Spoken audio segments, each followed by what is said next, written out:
اللہ کی ذات قدیم ہے، ہمیشہ سے ہے، اسی طرح اس کی صفت بھی قدیم ہے، ہمیشہ سے ہے۔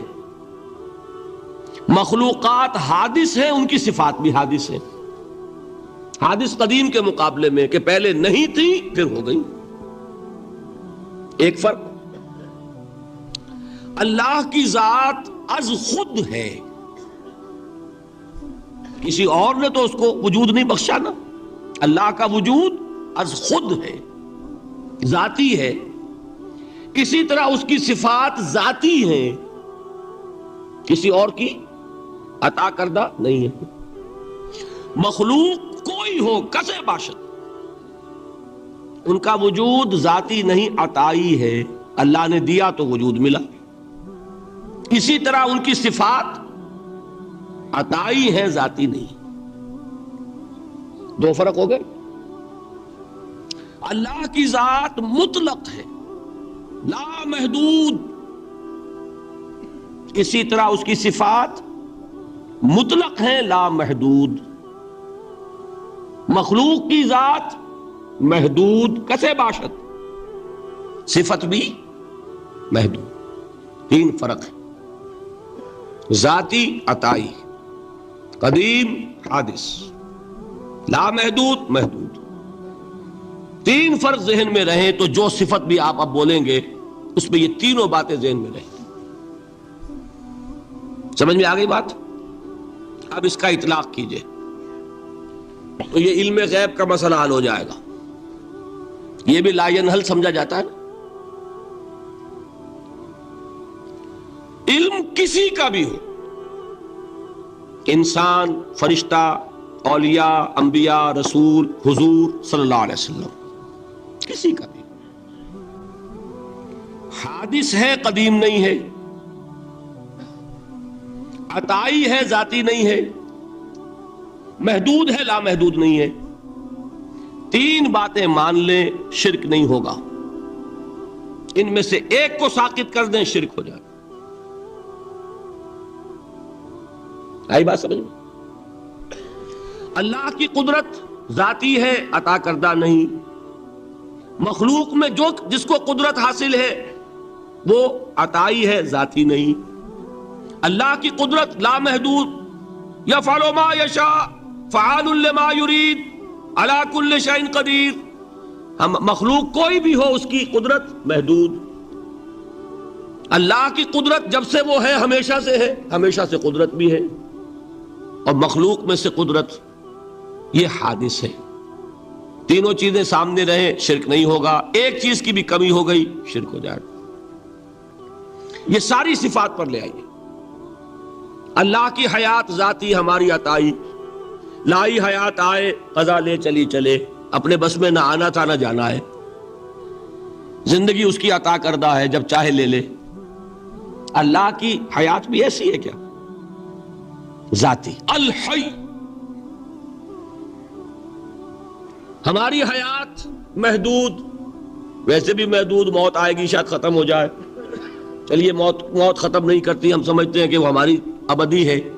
محدود اس معنی میں تو ہے، کھانے کو نہ ملے تو کمزوری، ذرا کام کیا تو تکان، نیند بھی آ رہی ہے، اونگ بھی آ رہی ہے۔ اور اس کی حیات الحی القیوم، لا تاخذہ سنۃ ولا نوم۔ حیات ذاتی ہے، لا محدود ہے، اور قدیم ہے۔ یہاں حیات عطائی ہے اور حادث ہے اور محدود ہے، ساری صفات۔ اس کو ذہن میں رکھ لیجئے تو اب دو مسئلے میں یہاں حل کر دوں۔ جو لوگ کہتے ہیں حضور کو علم غیب نہیں تھا، اور جو کہتے ہیں تھا، بدقسمتی سے دونوں نے ڈیفینیشن علیحدہ کر لی۔ جو ڈیفینیشن نفی کرنے والوں نے کی ہے، اس کی وجہ سے، اس کے اعتبار سے واقعتاً نہیں تھا۔ انہوں نے ڈیفینیشن یہ کی ہے، تعریف یہ کی ہے، وہ علم جو خود حاصل ہو جائے۔ اللہ کا عطا کردہ علم جو ہے وہ کہتے ہیں وہ غیب نہیں ہے۔ تو وہ بھی مانتے ہیں کہ ہر علم جو حضور کو حاصل ہے وہ اللہ کا عطا کردہ۔ میں سائی والی میں یہ سارے مرحلے میں نے طے کیے نا اپنے زمانہ طالب علمی میں. مولانا منظور احمد شاہ صاحب ہیں سائی وال میں ایک، میں ان کے پاس حاضر ہوا. میں نے کہا جی یہ مسئلہ کیا ہے علم غیب کا، مجھے ذرا سمجھائیں. انہوں نے ایک کتاب اپنی نکالی کہ دیکھیے صاحب ہم حضور کے علم کے بارے میں یہ باتیں مانتے ہیں. حضور کا علم حادث ہے، قدیم نہیں ہے. حضور کا علم محدود ہے، لا محدود نہیں ہے. حضور کا علم عطا کردہ ہے، ذاتی نہیں. میں نے کہا یہ تین باتیں اگر آپ مان لیں تو میرا تو جھگڑا کوئی نہیں آپ سے. ہوتا کیا ہے جب آئیں گے وعظ میں خطابت میں تو عالم ما کان وما یکون، اب الفاظ وہ استعمال کر جائیں گے. ایک واعظ ہے، عام مقرر ہے، واہ واہ ہوتی ہی نہیں، نعرے لگتے ہی نہیں، محفل میں گرمی آتی نہیں جب تک کہ ایسے مبالغے نہ کریں. لیکن وہ چیز لکھی ہوئی ان کے ہاں ہے کہ حضور کا علم حادث ہے، قدیم نہیں ہے. حضور کا علم محدود ہے، لا محدود نہیں ہے. حضور کا علم عطائی ہے، ذاتی نہیں ہے. ان تینوں چیزوں کے بعد کوئی بڑے سے بڑا وہابی اور بڑے سے بڑا اہل حدیث بھی انکار نہیں کرتا. باقی یہ بات جان لیجئے کہ غیب اور حضور یا شہادہ یہ در حقیقت عام انسانوں کے اعتبار سے الفاظ استعمال ہوئے. جب قرآن میں کہا جاتا عالم الغیب والشہادہ، اللہ غیب اور جو ظاہر ہے یا موجود ہے سب کا جاننے والا ہے، تو مجھے بتائیے اللہ کے لیے کوئی غیب ہے؟ اللہ کے لیے کوئی شے غیب ہے؟ تو کیوں کہا جا رہا ہے عالم الغیب والشہادہ؟ وہ ہمارے اعتبار سے کہا جا رہا ہے. جو تمہارے لیے غیب ہے اللہ اس کو بھی جانتا ہے، اور جو تمہارے سامنے اللہ اسے بھی جانتا ہے. اللہ کے لیے تو کل شہادہ ہے. کسی شے کا لا یعزب عنہ مثقال ذرۃ فی السماوات والارض، آسمانوں اور زمین کا ایک ذرہ بھی اس سے غائب نہیں ہوتا. غیب کا وجود کیا اللہ کے لیے؟ تو یہ الفاظ مستعمل ہے ریلیٹو ہمارے اعتبار سے، اور ہمارے اعتبار سے جو شے غیب ہے اس میں سے ایک حصہ اللہ دیتا ہے نبی کو، تبھی تو نبی بنا. فرشتے کو دیکھا، فرشتہ ہمارے لیے غیب ہے. جنت دکھائی کہ نہیں دکھائی، ہمارے لیے غیب ہے کہ نہیں ہے. دوزخ کا مشاہدہ کرایا کہ نہیں کرایا، ہمارے لیے وہ غیب ہے کہ نہیں ہے. جو چیزیں ہمارے لیے غیب ہیں انہی کے پردے اللہ کچھ اٹھاتا ہے، کل غیب نہیں. کل غیب کا علم ہو جائے گا تو وہ شرک ہو جائے گا. کل کا لفظ جہاں آیا شرک ہوا. جب آپ کہہ رہے ہیں محدود ہے، لا محدود نہیں ہے، تو کل کا لفظ استعمال نہیں کر سکتے. لیکن غیب میں سے کچھ علم دیا گیا تبھی تو نبی بنا، ورنہ میرے اور نبی میں فرق کیا ہوا پھر؟ البتہ یہ کہ وہ غیب کا علم ہو یا حاضر کا علم ہو، سائنٹیفک نالج ہو یا وحی کا علم ہو، کوئی بھی علم ہو، آیت الکرسی کے الفاظ نوٹ کیجئے، یعلم ما فی السماوات وما فی الارض، وہ جانتا ہے. ولا یحیطون بشیء من علمہ الا بما شاء، مخلوق میں سے کوئی بھی اس کے علم میں سے احاطہ نہیں کر سکتا مگر جتنا وہ چاہے. اب یہ بات علیحدہ ہے کہ ہم کون ہے طے کرنے والے کہ ناپیں بیٹھ کر کہ اللہ نے ابراہیم کو کتنا علم دیا. ہم ناپ سکتے ہیں؟ عیسیٰ کو کتنا دیا ہم جان سکتے ہیں؟ تو ابراہیم کا، موسیٰ کا، عیسیٰ کا نہیں ناپ سکتے تو محمد الرسول اللہ کا کہاں ناپیں گے؟ یہ پاگل پن ہے، یہ ہے جو غلطی ہوتی ہے. ہم کون ہے طے کرنے والے؟ اللہ نے اپنے نبی کو دیا جو دیا، بات ختم. کل نہیں کہیں گے، کل کہا شرک ہو جائے گا، ذاتی کہا شرک ہو جائے گا. عطائی ہے، جو دیا اللہ نے دیا، اور کل نہیں دیا، جتنا چاہا دیا. ہے حادث، قدیم نہیں.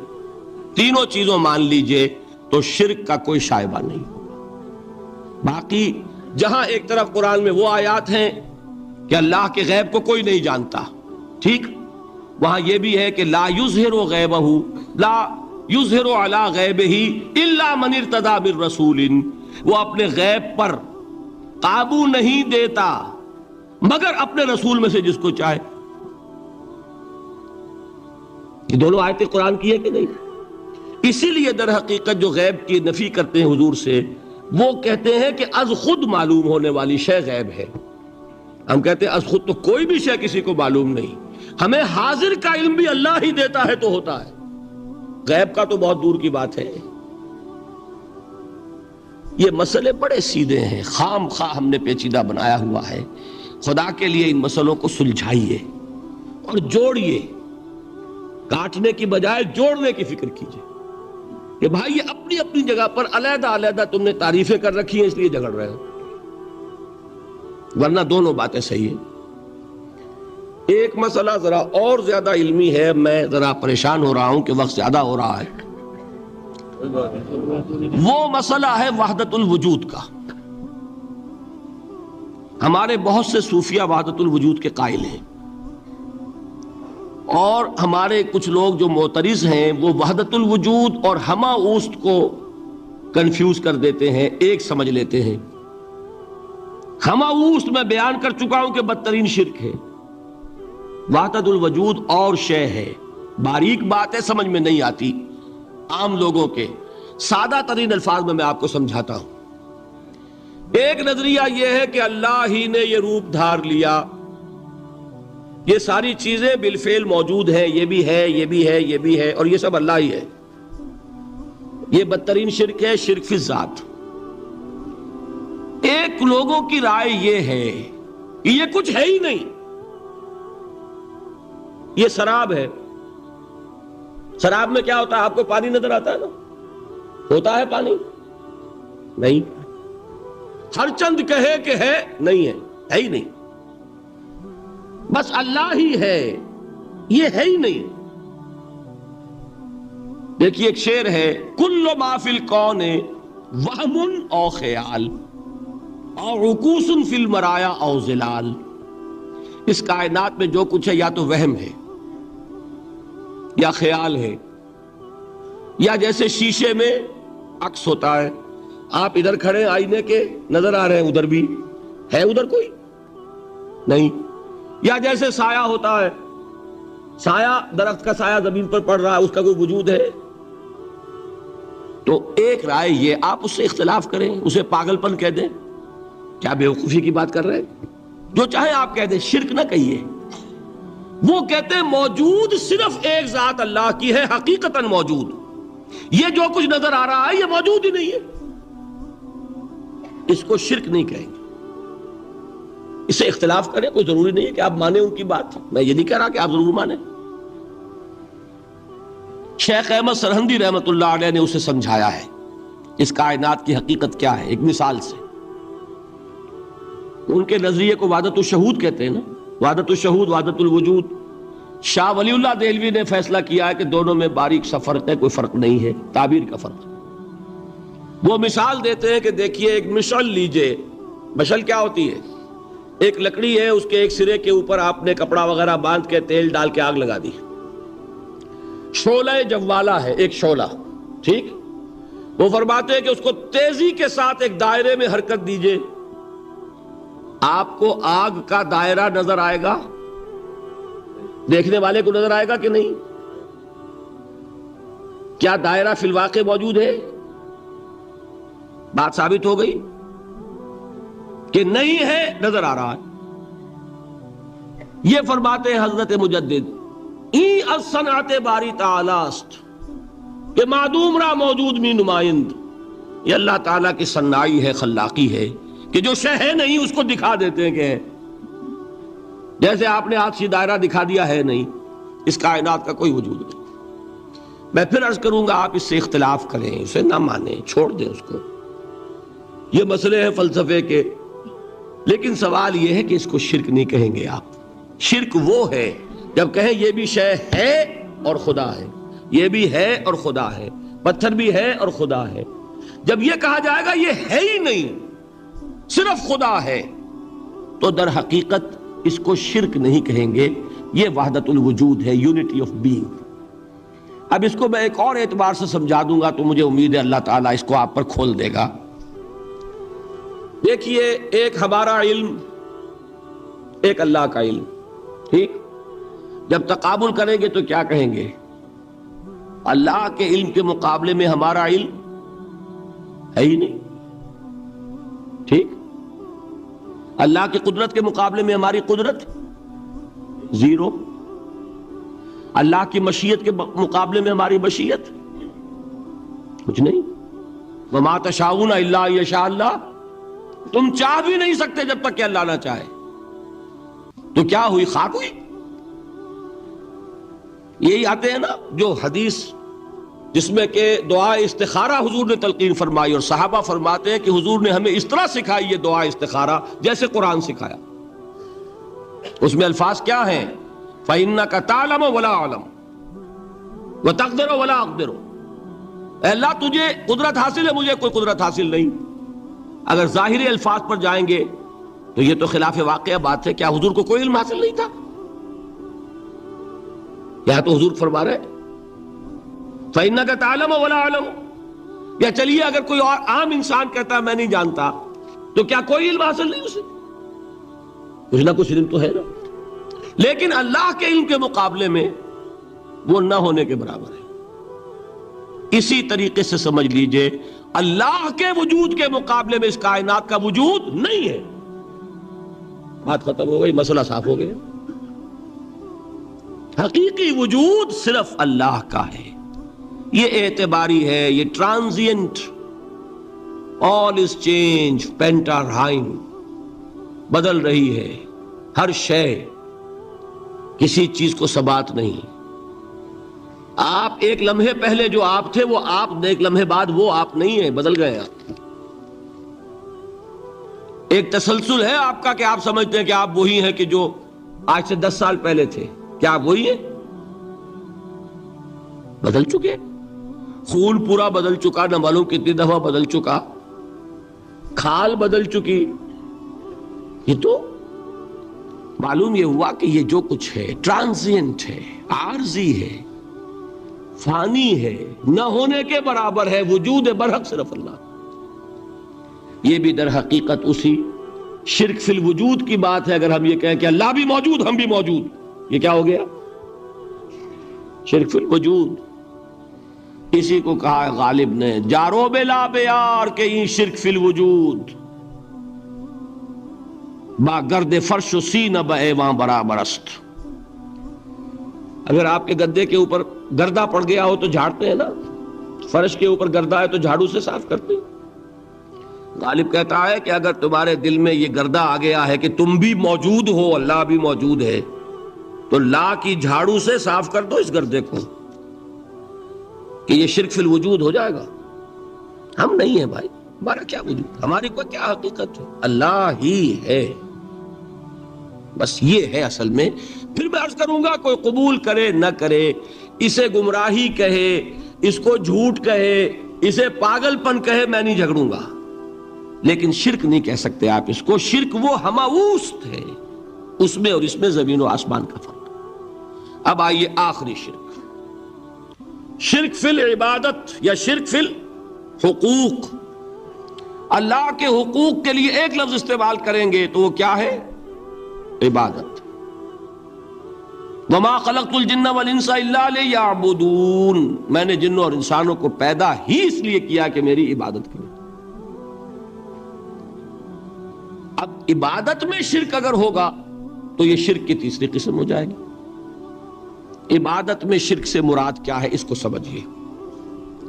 یہ میں پہلے بیان کر چکا ہوں عبادت کسے کہتے ہیں. عبادت کے 2 جز سمجھ لیجئے. جیسے ایک میرا یہ جسم ہے، ایک اس میں روح ہے.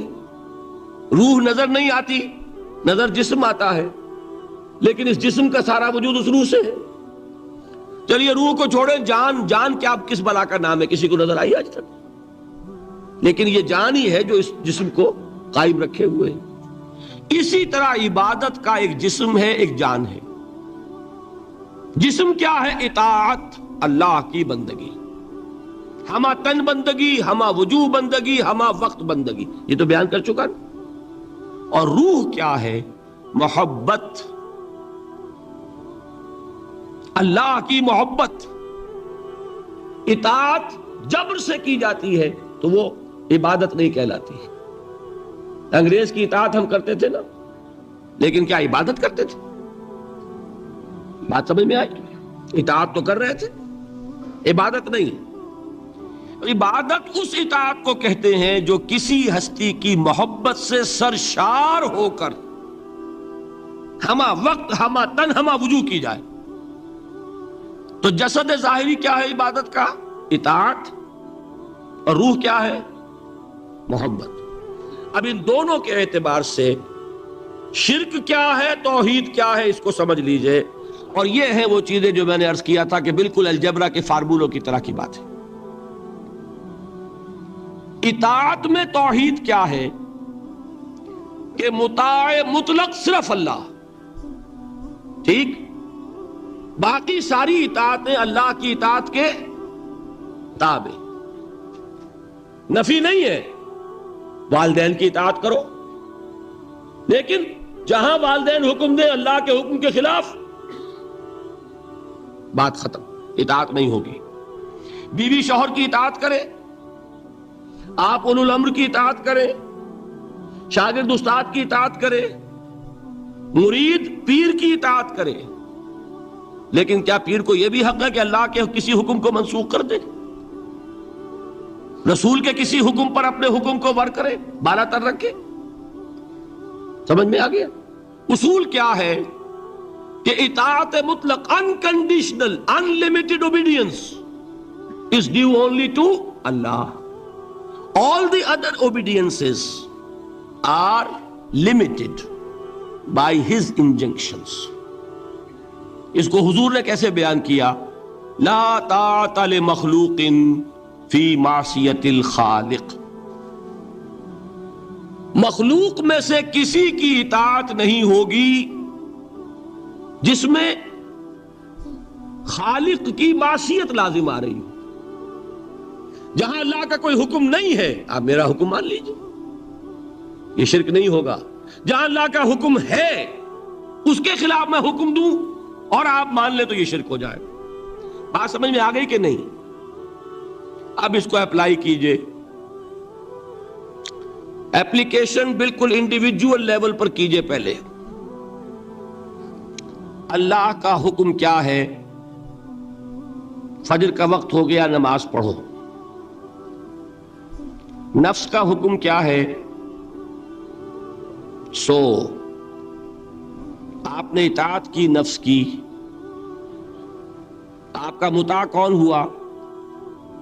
نفس۔ اور اللہ کی معصیت میں ہوا کہ اس کے حکم کے تابع ہوا، تو آپ کا نفس کیا بن گیا؟ آپ کا خدا، معبود۔ یا غلطی ہے اس میں کوئی؟ اس شرک کو پہچانیے ذرا، کون بچے گا اب؟ بات سمجھ رہے؟ اگر تو وہ فارمولہ صحیح ہے تو پھر یہ اپلائی ہو گیا۔ اب آپ کے اندر اتنی ہمت ہونی چاہیے، یا یہ سوچیے کہ فارمولے میں غلطی ہے، یو کین ریفر بیک، آئیے دوبارہ دیکھیے، فارمولہ صحیح ہے۔ لا طاعت لمخلوق، میرا نفس مخلوق ہے کہ خالق ہے؟ مخلوق۔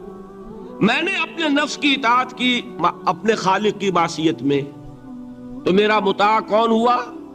نفس۔ جو مطاع ہے وہی معبود ہے، میرا معبود کون ہوا؟ نفس۔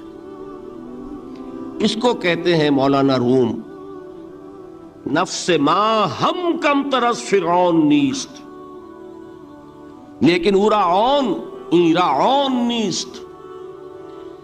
میرا نفس بھی فرعون سے کم نہیں ہے۔ فرعون نے کیا کہا تھا کہ یہ مملکت میری ہے مصر کی، یہاں میرا قانون چلے گا، الیس لی ملک مصر، کیا مصر کی حکومت میری نہیں ہے؟ میں نہیں جانتا کون اللہ کون رسول، کیا حکم صحیح کیا غلط، میرا حکم چلے گا۔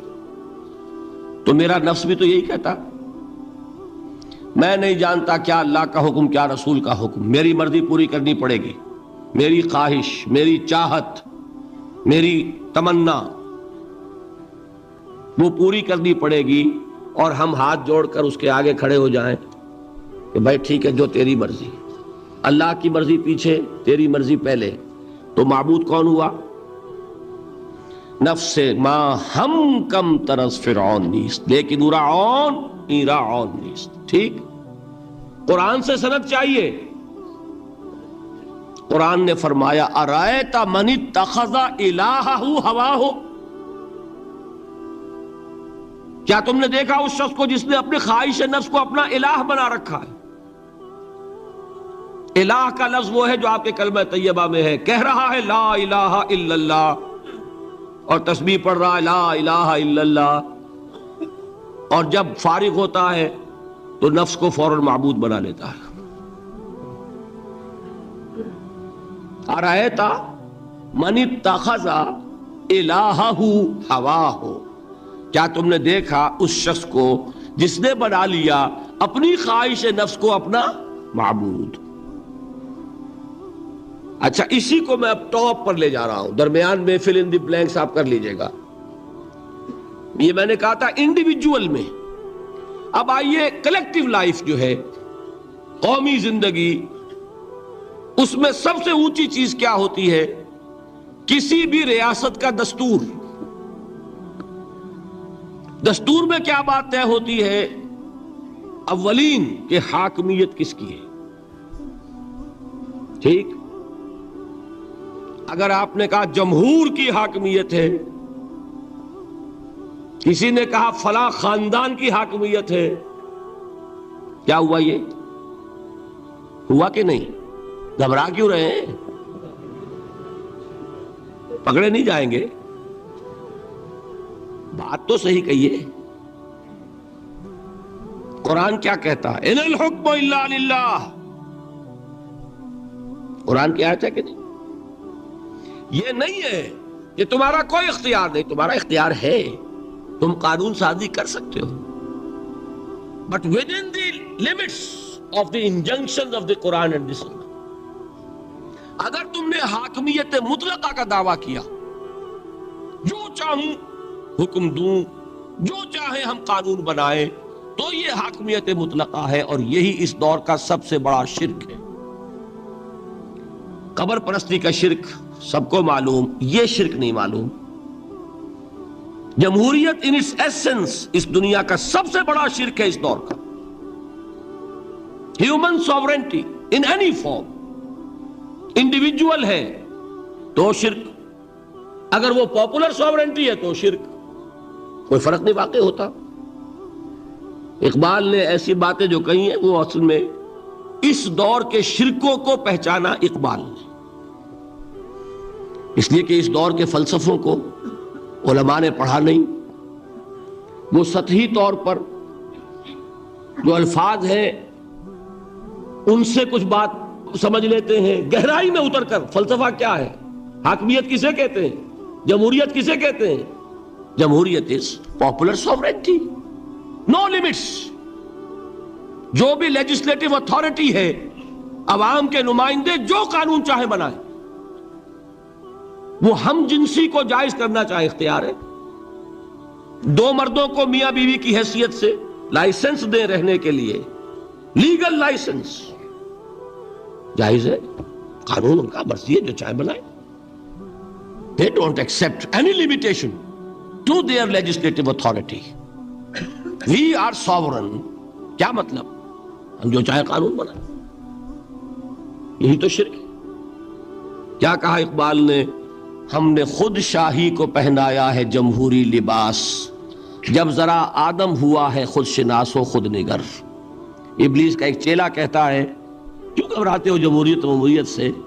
وہی بادشاہی ہے، ہم نے اس کو جمہوری لباس پہنا دیا ہے. پہلے ایک آدمی بادشاہ ہوتا تھا، ایک ہوتا تھا فرعون، اب ساری قوم فرعون ہے. وہ فرعون کہتا تھا نا کہ میں جو چاہوں قانون بناؤں. I don't accept any limitation to my authority. Well, I am the sovereign. آج عوام کہتے ہیں، فرق کیا ہو گیا؟ میں نے کہا تھا نا کہ 2 ٹن گندگی تھی، وہ ایک کے سر پہ رکھی ہوئی تھی، آپ نے ماشا سب کو بانٹ دی، تو گندگی رہے گی، شرک تو شرک رہے گا. کوئی فرق نہیں نوعیت کے اعتبار سے. ہاں، بادشاہت بھی ہو سکتی ہے جائز، اگر بادشاہ خود اللہ کا بندہ ہے، اللہ کے احکام کا پابند ہے، اور اللہ کے احکام کو نافذ کر رہا ہو. داؤد بادشاہ تھے کہ نہیں؟ سلیمان بادشاہ تھے کہ نہیں؟ جمہوریت بھی ہو سکتی ہے جائز، بشرطے کہ جمہور یہ تسلیم کر لیں کانسٹیٹیوشن میں کہ ہمارا اختیار محدود ہے اللہ اور اس کے رسول کے احکام سے. اب وہ اسلامی جمہوریت ہو جائے. اسلامی بادشاہت تھی داؤد کی اور سلیمان کی. اسلامی جمہوریت اللہ کرے کہ واقعتاً حقیقتاً کسی ملک میں قائم ہو جائے، آج تک تو ہے نہیں، لیکن یہ کہ ہو جائے تو وہ اس دور کا تقاضا ہے. لیکن یہ کہ اگر ہے وہ بات کہ حاکمیت مطلقہ ہے عوام کی، تو گویا کہ عوام نے خدائی کا دعویٰ کیا. سروری زیبا فقط اس ذات بے ہمتا کو ہے، حکمراں ہے ایک وہی باقی بتان آزری. جو کوئی بھی حاکمیت کا مدعی ہے وہ آزر کا تراشا ہوا ایک بت ہے، وہ فرد ہو یا عوام ہو، قوم ہو. ہاں، اللہ کو حاکم مطلق مان کر اس کے احکام کے اندر اندر باہمی مشورے سے ایک نظام چلانا، یہ ہوگا صحیح اسلامی نظام. سمجھ میں آئی بات؟ اب آئیے دوسری چیز، محبت میں توحید کیا ہے؟ توحید فی المحبہ.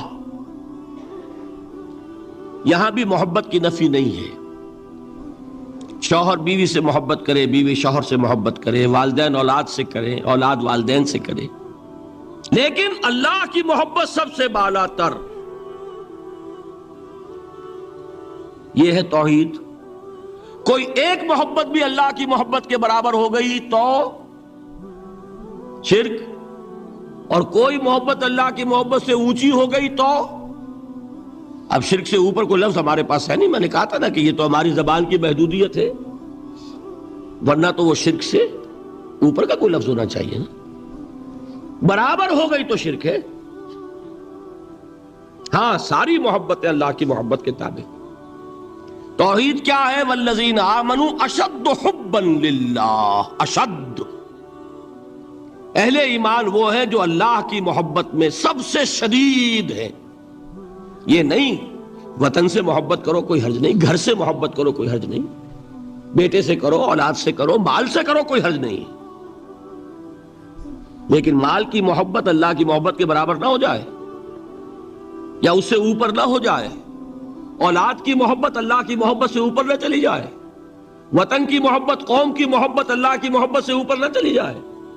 جو محبت بھی اللہ کی محبت کے برابر ہوئی یا اوپر گئی، یہ شرک فی المحبت. اور محبت روح ہے عبادت کی، تو یہ کیا ہے؟ شرک فی العبادت. فارمولہ ہے نا. اب اپلائی کیجئے ذرا.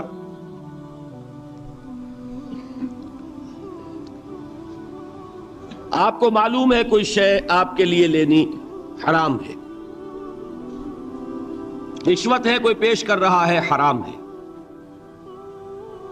لیکن مال کی محبت کے ہاتھوں مجبور ہو کر آپ نے لے لی.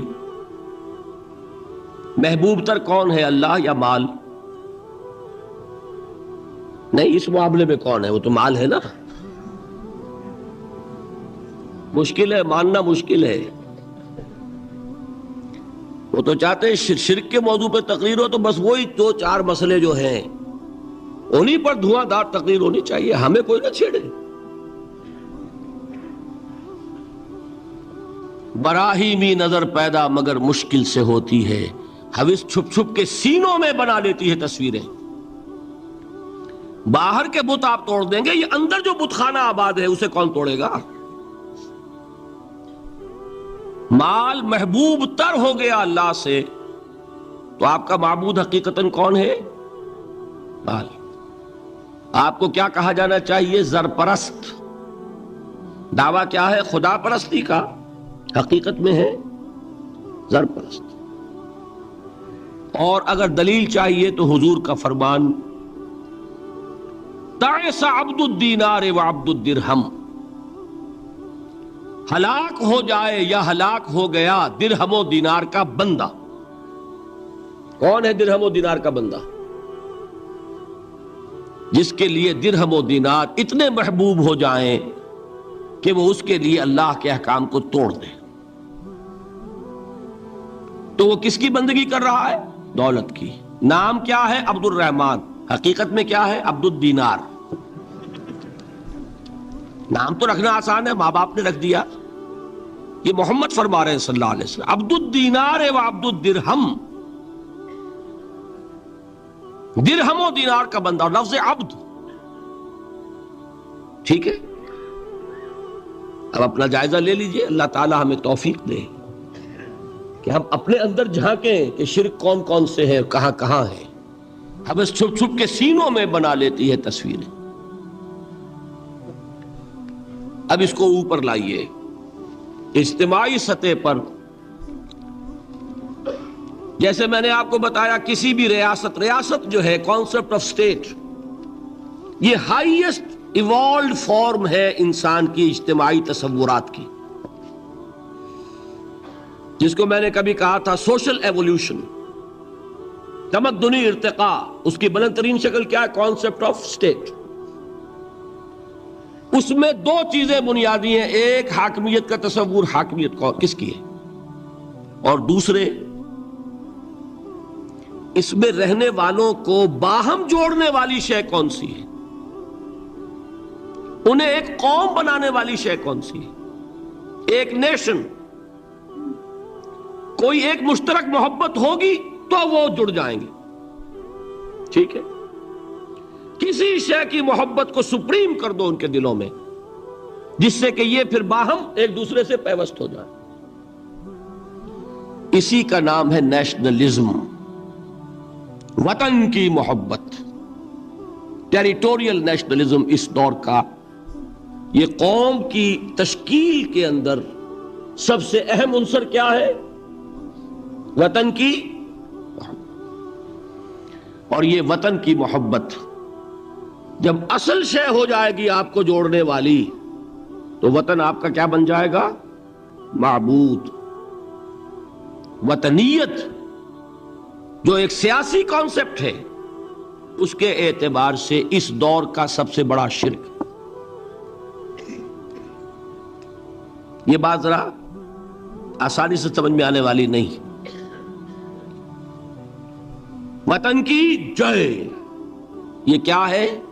جیسے آپ کہتے ہیں اللہ اکبر، وطن کا ترانہ کھڑے ہو جاؤ، یہ کیا ہے؟ وطن کی نماز. وطن کا جھنڈا سلامی، یہ کیا ہے؟ These are all rituals. اس معبود کے لیے مراسم عبودیت یہ ہے. وطن کی محبت ہر چیز سے بالا. یہی تو ہے شرک. سب سے بالا محبت کس کی ہونی چاہیے؟ لیکن یہ بھی میں عرض کروں گا، حضور کی حدیث مجھے نہیں معلوم کہ اس کا سند کا درجہ کیا ہے، عام طور پر بیان ہوتی ہے حب الوطن من الایمان. وطن کی محبت ایمان کا ایک تقاضا ہے. حدیث ہے یا نہیں ہے، اس بات کو میں صحیح سمجھتا ہوں. انسان کی فطرت کا تقاضا جہاں رہتا ہے اس سے محبت ہوتی ہے، گھر سے محبت ہوتی ہے، شہر سے ہوتی ہے، ملک سے ہوتی ہے. لیکن جہاں یہ محبت قومیت کی تشکیل کر رہی ہو، وہاں در حقیقت یہ ہر شے سے بالا تر ہوتی ہے. تبھی تو قومیت کی تشکیل ہوگی. یہ کانسیپٹ جو ہے یہ مشرکانہ کانسیپٹ ہے. اس کو بھی پہچانا علامہ اقبال نے. اس دور میں میں اور ہے، جام اور ہے، جم اور، ساقی نے بنا کی رویش لطف و ستم اور، تہذیب کے آزر نے ترشوائے صنم اور، مسلم نے بھی تعمیر کیا اپنا حرم اور، ان تازہ خداؤں میں بڑا سب سے وطن ہے، جو پیرہن اس کا ہے وہ مذہب کا کفن.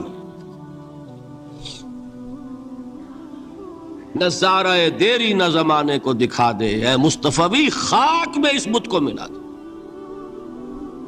اور فرمان نبوت میں وطن اور ہی کچھ ہے، گفتار سیاست میں وطن اور ہی کچھ ہے. وطن کی محبت میں حرج نہیں ہے. وطن کی محبت سپریم ہو جائے تو حرج ہے. اللہ کی محبت کے تابع رہے کوئی حرج نہیں. یہی فرق ہے سارا توحید کا اور شرک کا. اولاد کی محبت اللہ کی محبت سے بالا ہو گئی، اولاد آپ کا معبود ہے. تابع ہوئی کوئی حرج نہیں، کرو محبت. یہ دوسرا فارمولہ ہے. اب تیسری چیزیں بہت مختصر ہیں. عبادت کی ایک روح بتائی حضور نے، لب لباب کہیے اس کا، وہ کیا ہے؟ دعا. الدعاء مخ العبادہ، الدعاء هو العبادہ. حضور کی یہ دو احادیث بہت سادہ، بہت مختصر. دعا ہی عبادت کا جوہر ہے. مخ کہتے ہیں ہڈی کے اندر جو گودا ہوتا ہے وہ مخ ہے. گودا جو ہے عبادت کا وہ کیا ہے؟ دعا. توحید فی الدعا کیا ہے؟ صرف اللہ کو پکارا جائے گا. اور شرک فی الدعا، جس کو بھی پکاریں گے آپ مدد کے لیے اس کو آپ نے معبود بنایا ہے. کسے باشد. یہ مسئلہ سمجھ لیجئے. لا تدعو مع اللہ احدا، اللہ کے ساتھ کسی کو مت پکارو. حضور نے فرمایا کہ جوتی کا تسمہ بھی مانگنا ہو تو اللہ سے مانگو. اللہ نے تو دروازہ کھولا ہوا ہے، جو چاہو مانگو، کسی اور سے مت مانگو. دیکھیے ایک علمی مسئلے اور ہوتے ہیں. یہ جو روحانیات کا معاملہ ہے، عالم ارواح میں کیا صورت ہے، ارواح صرف کہیں اللہ کے پاس کسی کولڈ سٹوریج میں ہے یا اس کا اس دنیا سے بھی کوئی تعلق ہے، یہ علمی مسائل ہیں. فرض کیجئے اس وقت کوئی ارواح یہاں موجود ہو، فرض کیجئے، میں اس کا انکار نہیں کروں گا، ہو سکتا ہے کہ ہو سکتا ہے کوئی روحانیت والا شخص بتا بھی دے کہ ہاں فلاں کی روح موجود ہے، ہوگی بھائی، اسے نظر آتی ہوگی، ٹھیک ہے. یہ بھی ہو سکتا ہے کہ کوئی شیطان جن ہو اور وہ دھوکہ دے رہا ہو کہ میں فلاں کی روح ہوں، ہو سکتا ہے کہ نہیں. لیکن یہ بھی ہو سکتا ہے، وہ بھی ہو سکتا ہے. مجھے اس سے بحث نہیں. مجھے جس سے بحث ہے وہ یہ ہے کہ مجھے پکارنے کی اجازت نہیں ہے. ہوا کرے، کسی کی روح موجود ہوا کرے، مجھے میرے رب کی اجازت نہیں ہے کہ میں اسے پکاروں.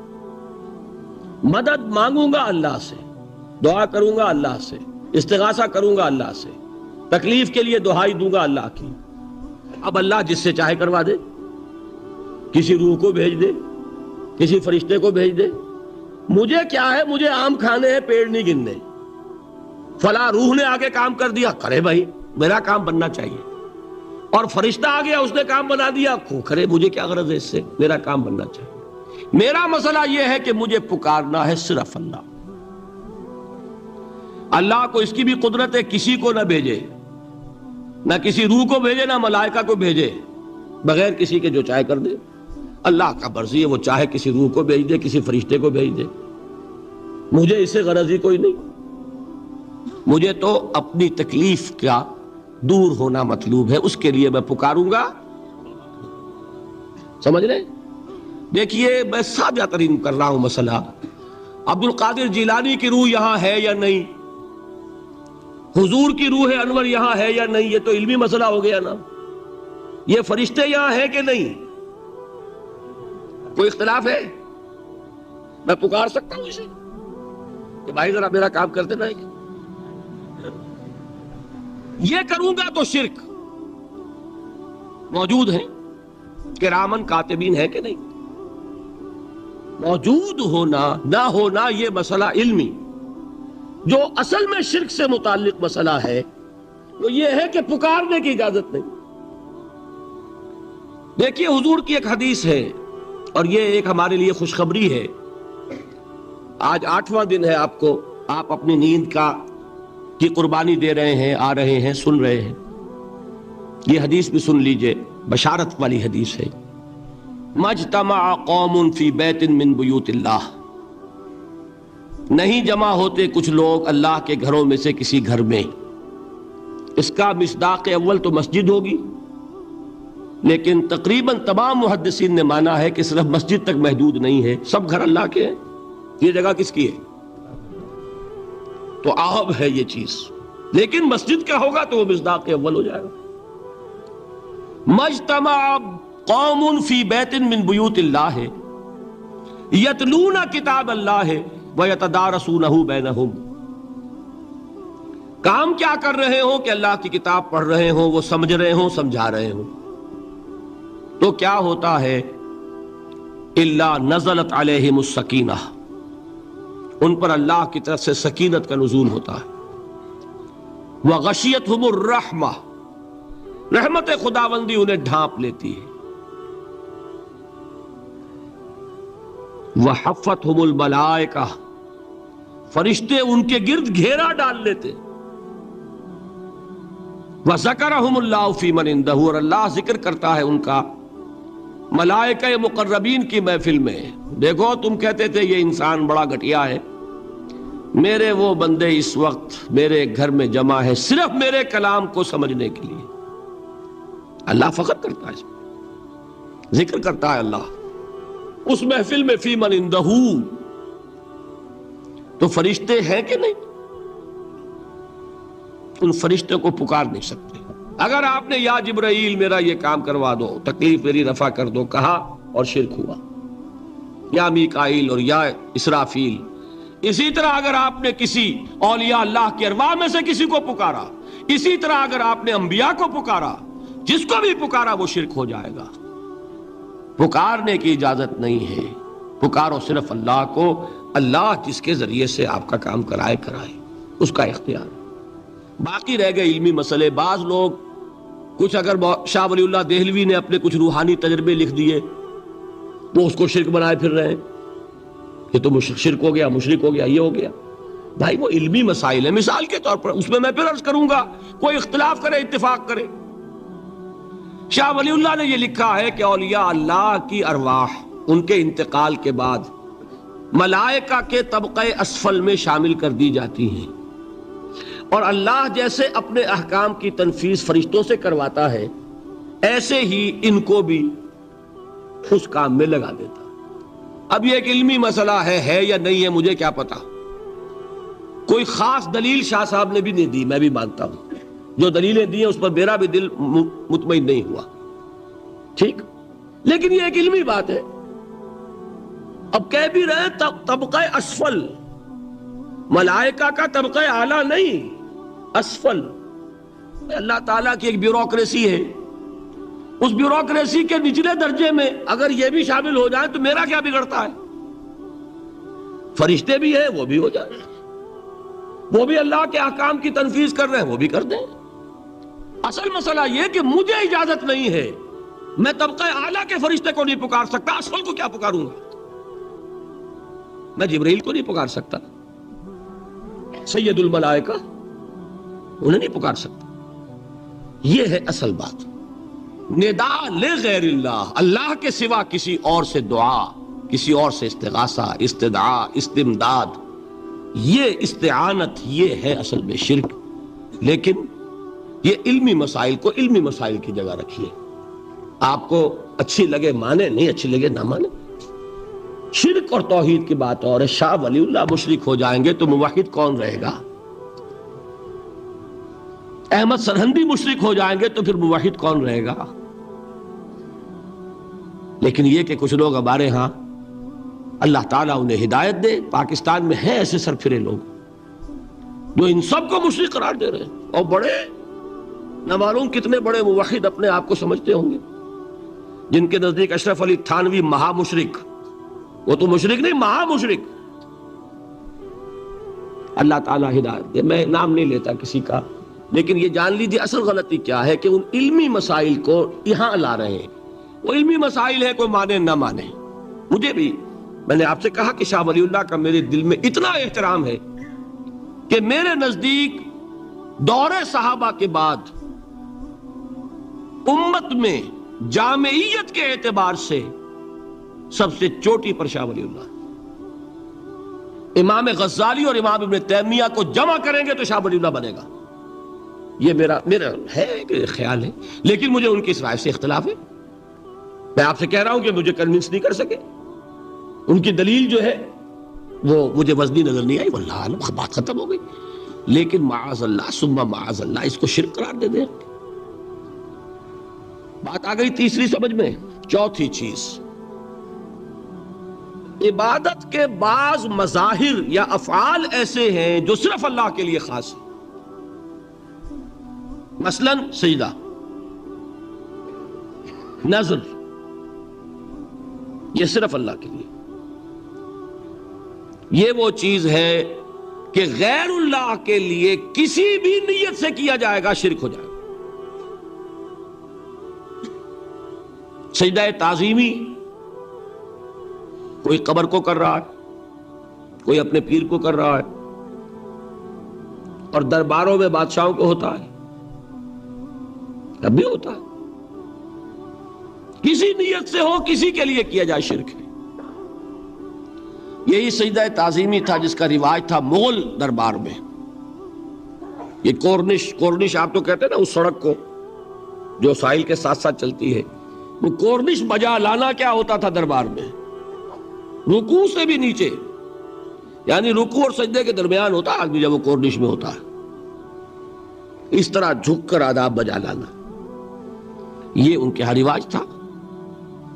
لیکن دیکھیے اللہ تعالیٰ کا وہ بندہ جس کا نام احمد سرہندی ہے، مجدد الفسانی، امام ربانی، کس جرأت کے ساتھ کھڑے ہوئے انہوں نے انکار کیا شرک حرام ہے.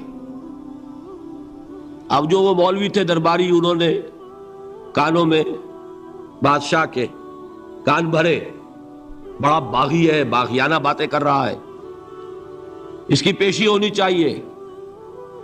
عدالت میں پیشی ہو رہی ہے مجدد الفسانی کی رحمت اللہ علیہ. ان کے سر کو زبردستی جھکانے کے لیے راستہ ایسا بنایا گیا کہ بادشاہ کے سامنے پیش ہونے سے پہلے ایک کھڑکی میں سے گزرنا پڑے گا. کھڑکی میں سے تو سر جھکائے گا کہ نہیں، لیکن مجدد الفسانی ایسے گزرے، پہلے ٹانگیں نکالی پھر سر نکالا.